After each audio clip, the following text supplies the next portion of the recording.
This is the Spurscast with your host, Paul Garcia. And welcome back to another episode of the Spurscast. In today's episode, I'll be joined by Project Spurs writer Collin Reid, where we'll discuss the Spurs in their last 4 games, Victor Wembanyama being named to the Rookie Rising Stars, and Wemby's chances of making the All-Star team. Let's go ahead and jump right into this episode with Collin. Collin, how are you doing? I'm doing great. How are you? I'm doing very well. So let's first begin with the Spurs games. They had a really good chance of coming away this past week with some really good wins, and then that latest game against Washington was kind of a letdown for the team. So let's talk about their past 4 games, Collin, since you and I both recorded an episode about a week ago. So let's go back to last Wednesday, and I do want to note that we're recording this on a Tuesday evening, January 30th. So last Wednesday, the Spurs are hosting the Oklahoma City Thunder. They ended up losing by 26 here. Kind of expected that the Thunder are one of the top 4 teams in the league. San Antonio has struggled against them this year. So it was close for about one half. And then in the second half, OKC completely blew this game open and led by as many as 32. We do want to note that Tre Jones was out of this game due to an injury. So there was no Tre Jones for San Antonio. Then on Friday, the Spurs are still at home, and this time they're hosting the Portland Trailblazers. So the Spurs were favored in this game, and they ended up winning this game pretty comfortably by 16 points. It was close in the first half, but in the second half, it was San Antonio who really took control and held a comfortable lead. Victor Wembanyama ends this night with 23 points and 12 rebounds. Jeremy Sohan had 31 points and 14 boards, and then Keldon Johnson off the bench had 21 points and 16 rebounds as well. So Jeremy and Keldon really there, right there on the glass, and of course Wemby just being Wemby and putting up Wemby-type numbers. Then on Saturday, this was I would say the best win of the Spurs this season so far. So again, second night of a back-to-back, the Spurs are hosting they're a top 2 team at this time. The Minnesota Timberwolves are actually number 1 now. They're hosting the Minnesota Timberwolves in San Antonio. The Spurs, who are down by as many as 15 points in the first half, make a comeback and ended up winning this game by 1 point. They out-executed the Wolves there in crunch time. And even though Minnesota was without Mike Conley, they were still favored by almost 11 points. I mean, so, this was not supposed to be a game that San Antonio was supposed to be close in, or the fact that they actually came back and won. Devin Vassell had a great night here, 25 points. Wemby had 23 points and 10 rebounds. And then even Tre Jones had a double-double with 12 points and 11 assists. And again, this was the best win of the season, considering the circumstances, considering the opponent.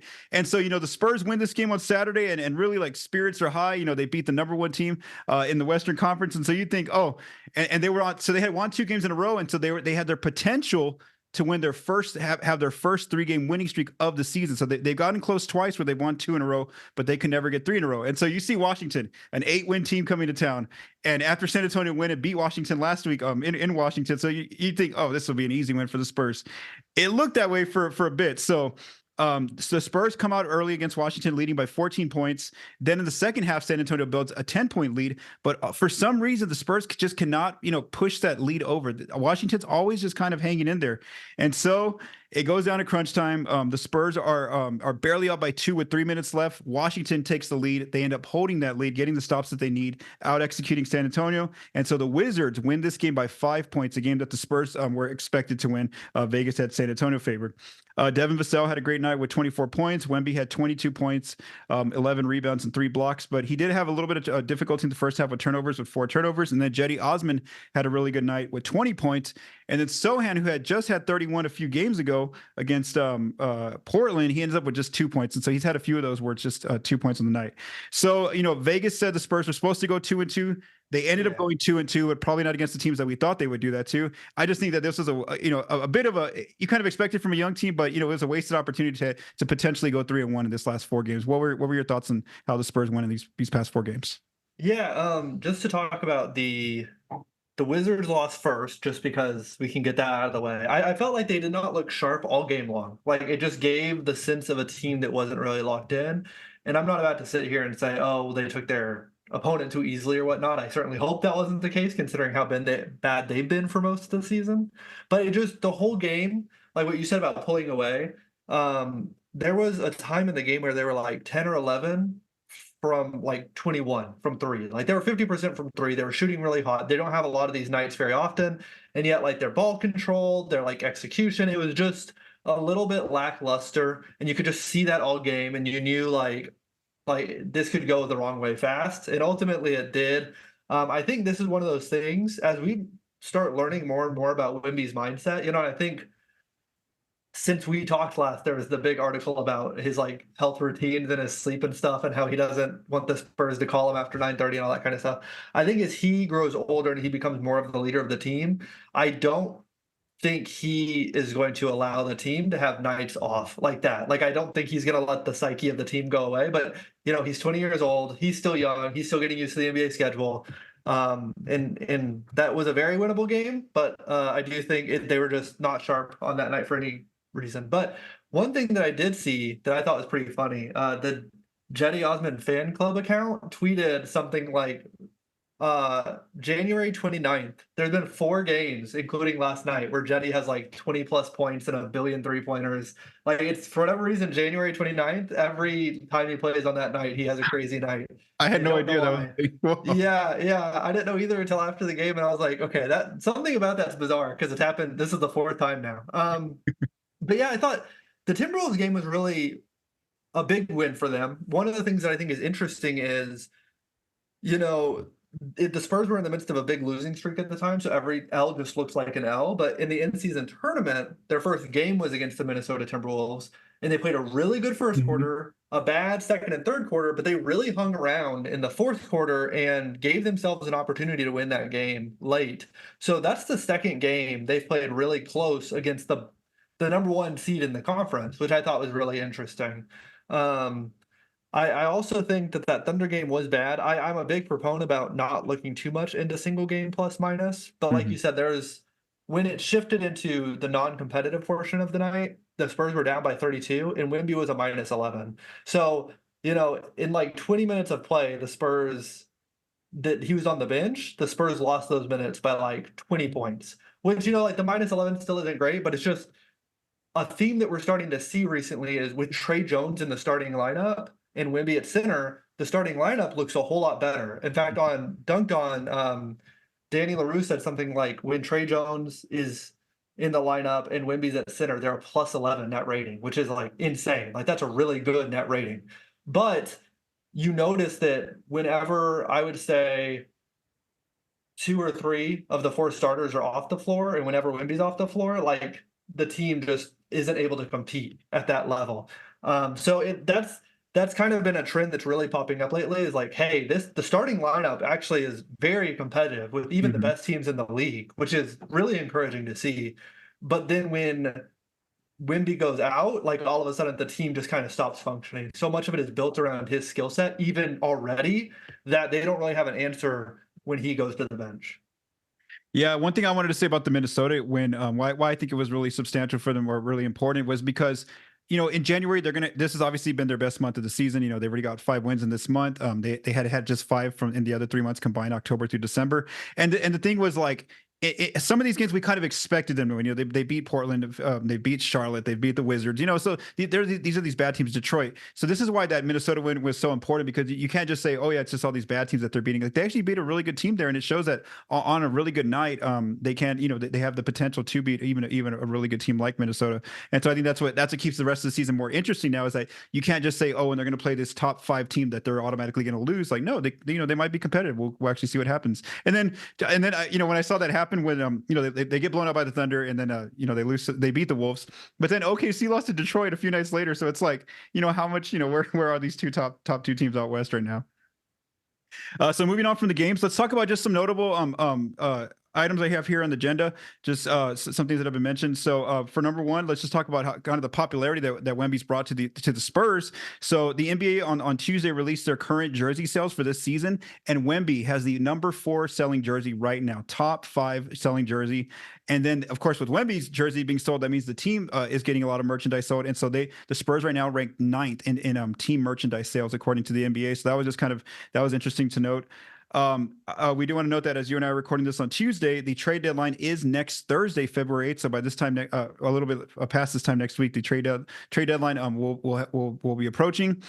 We do want to note, though, that regarding the rumor mill, there hasn't been much actually with San Antonio. It's been very quiet for the past week. And actually for a lot of teams too, it's kind of gotten kind of quiet. It's kind of like the same rumors are being reported. So I do wonder if now it's going into this final weekend before trade deadline, if teams are kind of just like sitting down, looking at what options they have on their board, and then maybe thinking about how they're going to start getting more aggressive next week when that deadline starts approaching on Thursday.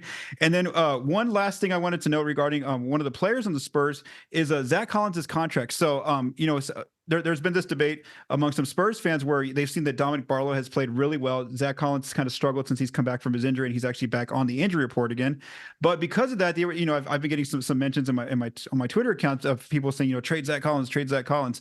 I just want to clarify to those people that are saying that according to Bobby Marks, because Zach signed that veteran extension in October 2023, last offseason, or right before the season started, he cannot be traded for a full year since he signed that veteran extension. So the earliest he can be traded is October 2024. So this trade deadline, you won't see Zach mention any rumors because he can't be traded. Then even for the summer, you probably won't see him in any rumors as well. So those are just three different items I wanted to mention there. Did you have anything? Did you want to talk about any of those?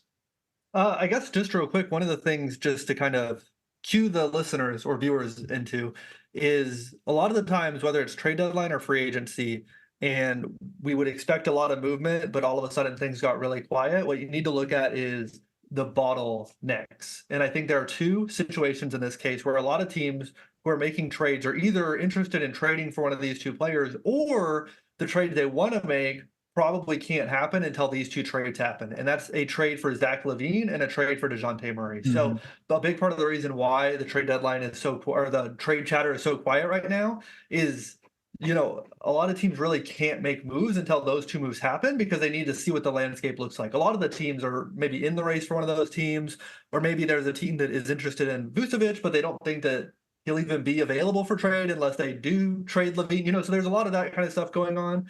But yeah, I think a big reason why the names they get named about the Spurs a lot, which are really just Osman, Graham, and McDermott, are mostly because they're players who, like, in spot roles can help a team that's like a playoff team. Like, I mean, you think of like Marco Bellinelli with Philadelphia, I think it was like 2016 or 2017, they're players who, even if they have some weaknesses that fans might get driven crazy by, like as the seventh or eighth member of a playoff team, that player can contribute. And so it'll be interesting. I think, a lot of the times this stuff doesn't heat up until a day or two before. So we generally record around this time of week. So we might not even really have much news to report a week from now. But yeah, it's just interesting. I think those are the two that we need to look out for. And once one or two of those happen, I think that things are going to really start ramping up again. Yeah, and also I would even say some substantial, some players, marquee name players have been already moved. RJ Barrett, OG Anunoby already got moved. Who was the guy who went to the Pacers?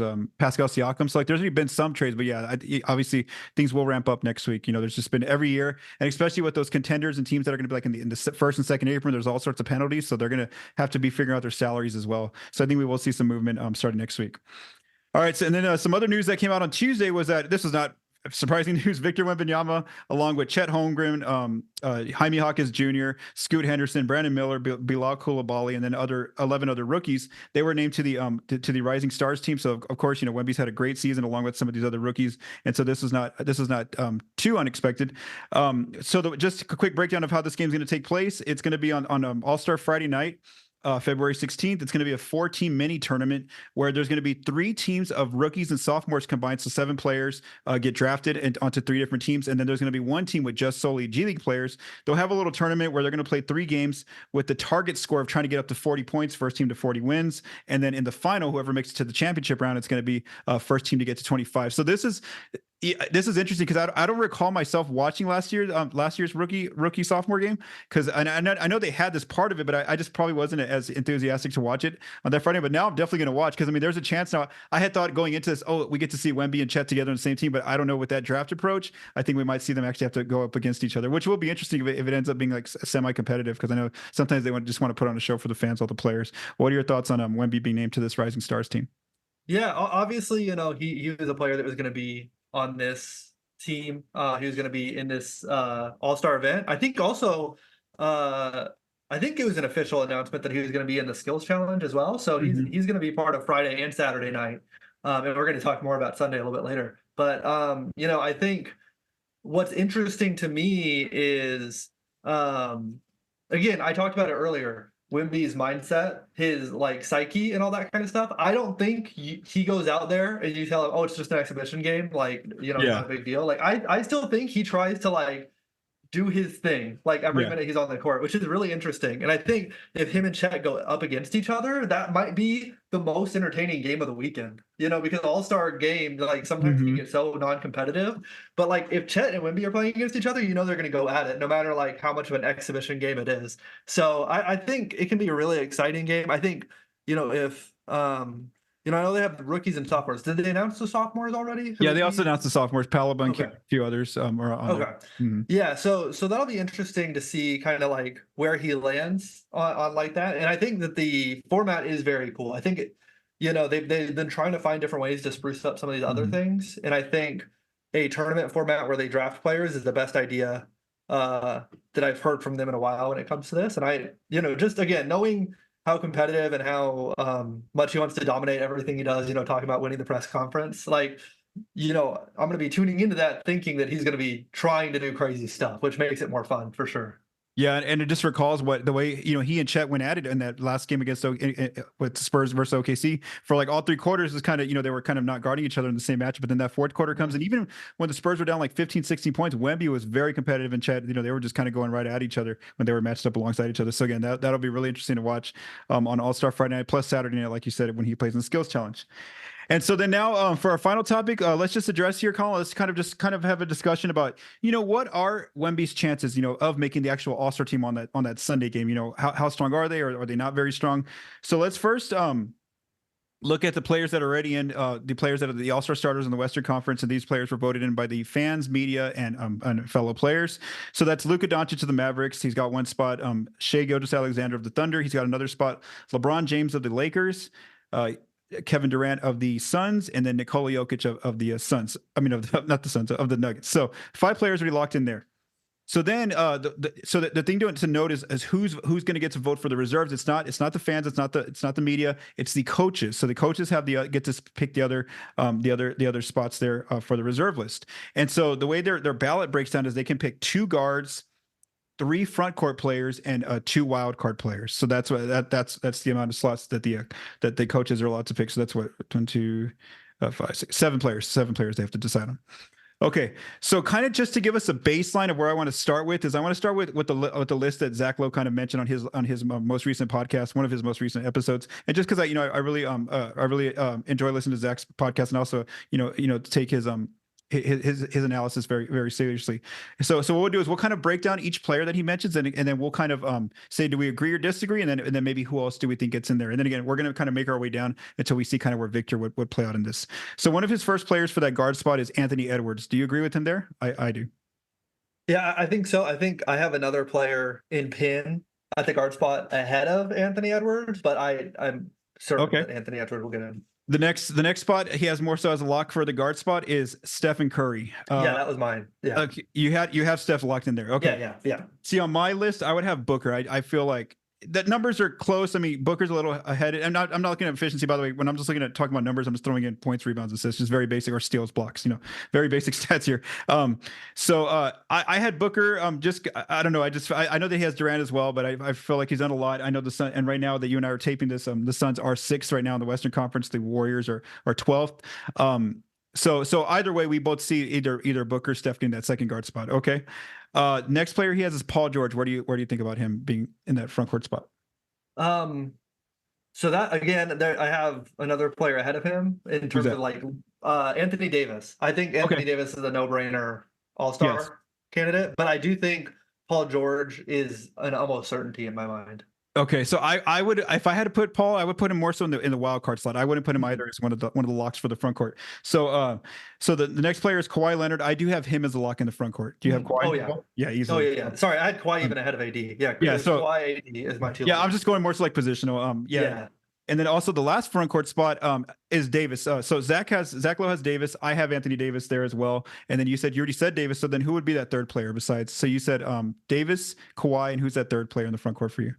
So I think that is where it gets a little bit tough for me because me too. the wild cards in there. So like For me, you have a lot of different options. Paul George could be one. Gobert, the number one team on the Western Conference, Defensive Player of the Year leader right now. There is, Markkanen Towns, has had Marketing. Towns has had a great case. Sabonis, Sabonis. Okay, so yeah, that's actually who I had. For me, that's who I had. I had Sabonis yeah. there. Just because the Kings are what I have his rank as. Sabonis, where's he at? Okay, they're fifth right now in the Western Conference. Almost 20 points a game, 13 rebounds, 8 assists. I know Fox is there too with him. They're obviously both leaders of the Kings, but I just feel like he does a little bit more out there for them in terms of they got to get some. I think one King out there. So who would you have as your third front court player? Would it be? Oh man, You don't have to call. If you don't have to pick, you just have yeah, somebody else in mind, right? Somebody there, one of those guys. yeah. Okay. I think it'd be Sabonis. Okay. Is who I would have it. So now we have the two wild card spots. So Zach had he had Booker because he had Curry as well. My wild card would be there. I would probably put Curry because I had Booker up top, and so now Curry's there for me as a wild card. Who's your first wild card pick? I think mine would be Ant at this point. It would be like that's where I would put him because I'd have Curry and Booker as the two. Oh, okay. You'd have Curry, Booker, 1, 2. Okay, and then Ant is and then yeah. as the wild card. And then the second wild card, this one gets tough for me. This is where it kind of opens the door for some players. So let me just read the candidates that haven't been named yet. So there's De'Aaron Fox, there's Sabonis, there's Towns, there's Gobert. It doesn't have a strong case, but Jamal Murray's out there. Alperen Şengün, the Rockets are 11th. You got Markkanen out there 10th. The Pelicans are a really good team this year, eighth right now in the Western Conference, and both Zion and Brandon Ingram's numbers are pretty similar to each other. So there's a chance that one of them could get in. And then the last player who I think gets some consideration is Wemby there. 20.6 points per game right now, 10.1 rebounds, 3.1 assists, and 3.1 blocks to lead the NBA. But the issue compared to all these players, of course, is not his fault, but his team is last right now in the Western Conference. They're 15th, the Spurs. And so right now, who would your wild card be? I picked Markkanen for that spot. Who would you say? So what I did before the pod was I went to Crafted NBA, and if you go to their plus minus section on their player stats, they have 5 different all-in-one plus minus metrics. And I just looked at who would be the reserves based on the order of that. Like I looked at front court, back court, and then 2 wild card. They have 5 different ones. And on all 5 of them, and this isn't going to be mine, and I don't think the coaches are going to vote him in either. All 5, though, Harden made the list, which is really interesting to me. Yeah. Because, at first, obviously, they had a rough time going when he was there, but they have since turned it around, and apparently the advanced metrics love him. Markkanen, they had a great stretch there as well in Utah. I think they went 12-2 over a 14-game stretch or something like that. I think I'm going to go Gobert, because in my mind, I think, okay, you have the number one team in a conference, and then you have a player who is currently in the lead for Defensive Player of the Year. And that's half the game, right? So to me, it's I want to give it to the guy that's first of all, on a team that's winning a lot, and then second of all, is considered the best defensive player of the season. But yeah, I think there's 5 players that could go into this last spot for sure. And so going back to my pick on Markkanen, I don't want to say that's actually my selection. What I would say is I was trying to put myself in the mindset of the coach because that's who's picking. So I even did some research. I went back to last season's squad, and I looked, and coaches they rarely give spots to players who aren't on winning teams. Basically, if you're not top 8, top 10 because of the play-in tournament now, it's the only 4 players got in last year that were kind of their team was 11th or 12th, and that was last year. Dame's team, Portland was 11th at this time at All-Star break, so he got in. Shea got in. The Thunder were 11th. They were barely, starting to make that first steps toward growth. DeRozan got in with the Bulls at 11th, and then also Tyrese Halliburton with the Pacers. So again, if you're putting your minds to the coaches, they really want to reward winning players, and then I think if Wemby does have a chance, I would say it's only because coaches they really think about game planning. How much they're talking about how much he impacts the game, especially defensively. I think if they were to put him in, I think that's where their mindset at is. How much when they have to game plan for him or their players have to worry about where he's at on the floor, then that's really made a big impact just in his rookie year. But again, I think it's going to be tough for him just based on all these other players who aren't even getting in yet that we haven't mentioned. And so even if there's 1 or 2 injury reserves, I still think some of these other players that we're mentioning get a player in before Wemby. So again, I think his chances are very slim, at least this year. If he were to make it, it's because the coaches really respect what he's doing out there on the floor right now in terms of just completely changing the floor for their players out there. What are your thoughts on his chances? Yeah, so I And first of all, I want to start this off by saying, I think that Wemby is very close, which is amazing to say. Mhm. First of all, rookie player, but also there are only 6 to 8 front court players in any given conference that can be on the All-Star team. It's a very, very small number. So saying that Wemby is the 10th best front court player in the Western Conference is not a slight to him. It's just a very small group of guys that even can get on here. I think to me, I do think because of where they are right now, where the Spurs are as a team, he doesn't make it. But just seeing the growth of this team, I think he makes it next year, and I think he makes it every healthy season of his Oh, yeah. career until he's post prime. Which now, like, we're talking about like 8 plus All Stars starting next year. And even I was thinking about it earlier today. If the season started today and the Spurs played like they have over the past 15 games or so, for the first 50 games, I think he would make the All Star team. I just think it's a case of they were just lost in the wilderness for so long. Like that November and the December just, I think, really tanked his chances here. Rookie of the Year is luckily a year-long Yes, award, and yes. I 'Cause think I was he's about to starting tell to you. recover. But when something is only looking at 45 to 50 games, and there's 2 months where your team was just so bad, I think it's hard to overcome that. I think his chances. I actually, I was listening to Dunker Spot, and they were making jokes about how a lot of the times the head coaches don't even make the picks; they give it to their Yeah. assistant coaches or the Mhm. video guys. And I actually think that's where it helps Wemby, because you're talking about like the video guys who are having to cut up the plays, or the assistant coaches who are having to make the game plans, and they're like, "Gosh, this guy, like, we have to game plan for Wemby." Yes. So Mhm. I think that actually might help him a little bit. But I think ultimately he is now today playing at like an all-star, fringe all-star level. It's just the fact that, like, looking at the season as a whole and where the Spurs were for November and December, I just think, like you said, putting a coach hat on. Like, coaches have so much pride in winning and Yes. rewarding Mhm. winning and rewarding impacting winning Yep. and all that kind of stuff. And so I think, yeah, like I said, if they were playing like they have for the past 15 games all season, I think he would be close to a lock, but that hasn't been the case. So I think that it's gonna probably go to a player who's on a team that has won more than 10 games. You know what? And this is where this is going away from All Star, but this is kind of wild that we were talking about these players and we didn't mention Chet here.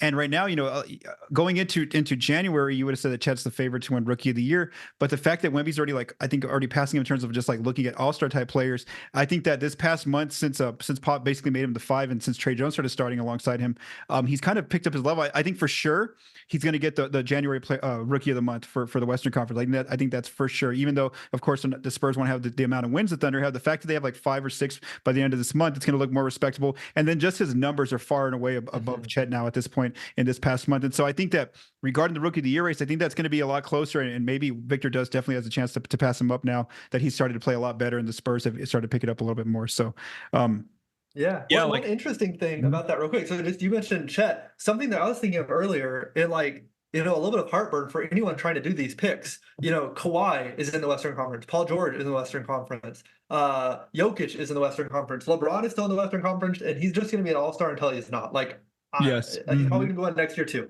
Like, just look at the front court players that are there. And now all of a sudden we have 3 fringe all-star candidates coming from the front court all this year in Sengun, Wemby, and Chet. Like, Chet's Yes. going to be an all-star candidate next year. Like, getting into the all-star game in the the West front court is going to be so challenging for like the next 20 years. Like, I don't even know how you make these decisions anymore. I didn't even mention Sabonis, who's been there all the time, Gobert, who's had a big, like, there's just so many good front court players in the West, and 3 more players just showed up to the scene this year alone. It's wild.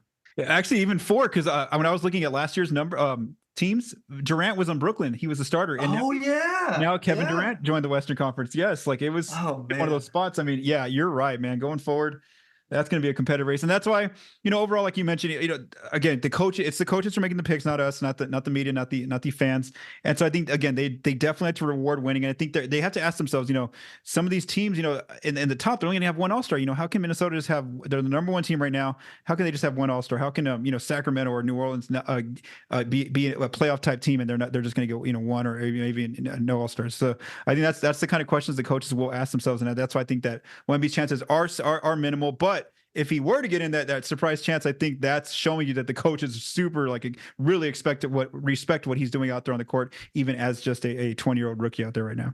And you mentioned it actually, now that you're saying that, I don't want to be like conspiracy tinfoil hat guy, but putting your coach brain on is different than putting your commissioner hat on, who the commissioner makes the Oh decision for yes. injury replacements. Yeah. So, Oh like yeah. there's a couple of players who are in this list, but I mean, if you're the commissioner and you want to draw attention to Sunday night and there's an Oh yeah. injury, you might. Yeah.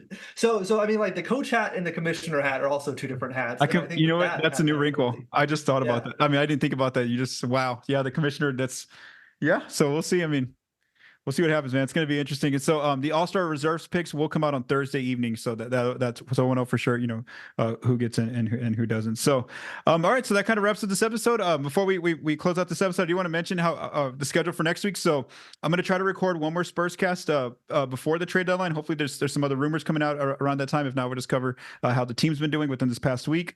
And then on Thursday, right after the deadline's over and all the moves are made, I will do a podcast immediately after the trade deadline and try to get that uploaded as soon as possible. Kind of just give a quick reaction to the Spurs if they made any moves on that day. So again, we'll see what happens there with the trade deadline next week. Thank you to Collin for joining me here on this episode of the Spurscast. If you like what you heard, please subscribe, rate, and review on YouTube and your favorite podcast apps. This episode was written, recorded, and produced by Paul Garcia. From all of us at Project Spurs, stay safe and have a great day.